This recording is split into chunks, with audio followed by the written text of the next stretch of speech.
You made it to video number 3. You must really want to buy a house. I'm Joe Schwartzbauer, your favorite Twin Cities realtor, and we're going to keep going on this 3-part series of how to win when a property is in multiple offers. We're going to go into some more of the creative stuff that we're doing to help you win when you want to win, so let's get right into it. One of the biggest things I could say is work with an agent with a great reputation in this industry. It's going to give you a leg up because the great agents are able to get the deals done. Now, something that I do, I hope every agent knows me, but not all of them do, unfortunately. But what I do is I submit an offer presentation video just like this with every offer that I write. This is an opportunity for me to explain why we're doing certain things within the offer. And a lot of agents out there are really new and they may not understand what an escalation clause is, what an appraisal guarantee is, what an inspection guarantee is. So it allows me to explain what we're doing. It also allows me to explain my strength as an agent, my decade of experience in this industry, and I can also talk about you as the buyer and how strong of a buyer you are that you will get this to closing.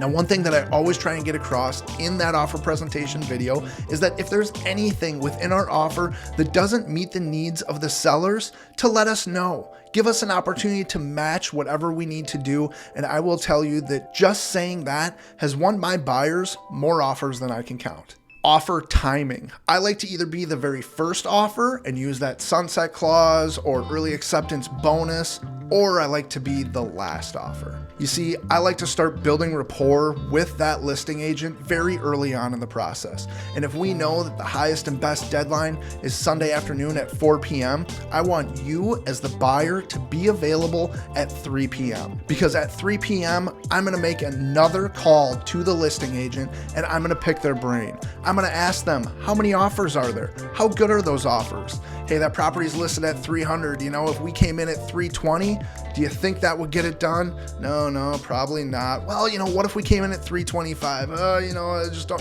What if we came in at 330? Well, you're getting closer now. I swear, when you ask the question 3 times, that third time, they're going to start to give you a little bit more information. Now, are they supposed to do this? Well, they're really not supposed to, but when you've built a rapport with somebody, oftentimes they're going to spill the beans a little bit more. Make sure you are working with a trusted local lender. A local lender is going to give you a big leg up, and working with a lender like Brad Nolan at Bell Bank, just a little shout out to him because he is our preferred lender and does a fabulous job. I've been working with him for almost a decade now. Bell Bank has a reputation for not approving just anybody, and Bell Bank has a reputation for getting a property to closing. So there's all these small little micro steps within our offer that add up to the whole offer looking as good as it can to the sellers. All right, let's get a little bit more creative. Something else that we can do is we can tell the sellers that they can leave any unwanted items that they want at the home. Now, we're not going to do this in a hoarder situation, and we have to draw the line within this somewhere, but telling the sellers that if they don't want to move that old couch, we'll take care of it for you. We can get over there in a pickup truck and help you get it out of there after closing. There's a lot of options with this, but it's all about making the sale process as easy as possible for the sellers. A seller's supposed to have a property cleaned prior to closing when you take possession. Now, cleaned is a pretty loose term and everybody has a little bit different meaning of clean. But something that we can offer is we can offer to say, hey, sellers, you don't have to clean the house.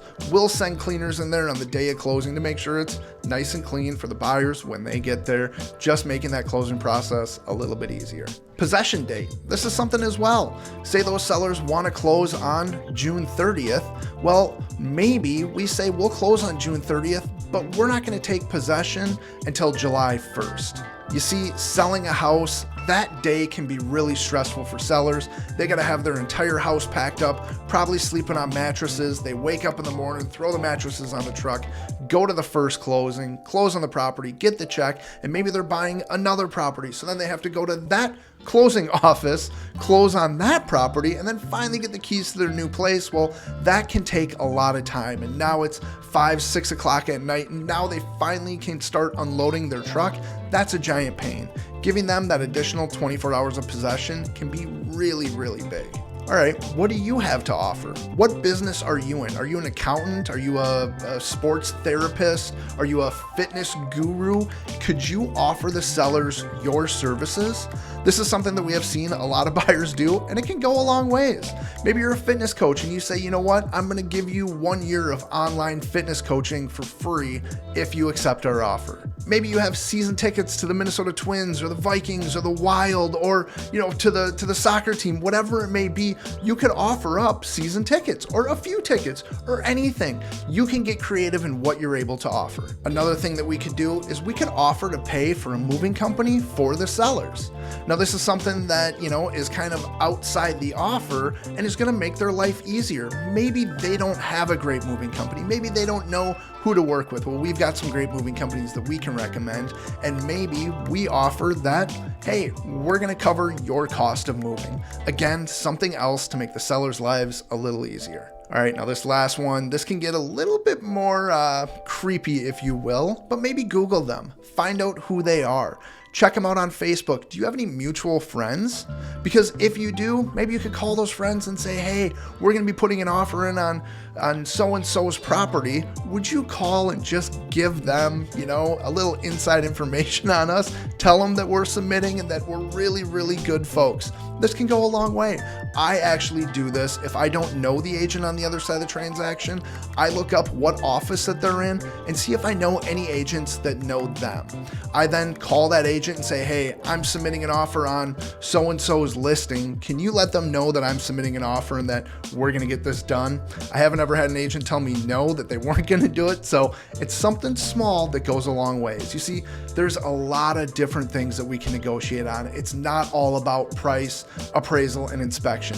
Yes, those are probably the 3 biggest things taking place in the market right now, but there's a lot more things that we can get creative on to help you win when you want to win. It's all about building that relationship and the rapport that starts with me, your agent, making the connection with the listing agent, and making sure that we have the opportunity to be put in the best position that we can be in. Thanks so much for sticking around. Check out some of the other videos. We'll see you guys next time.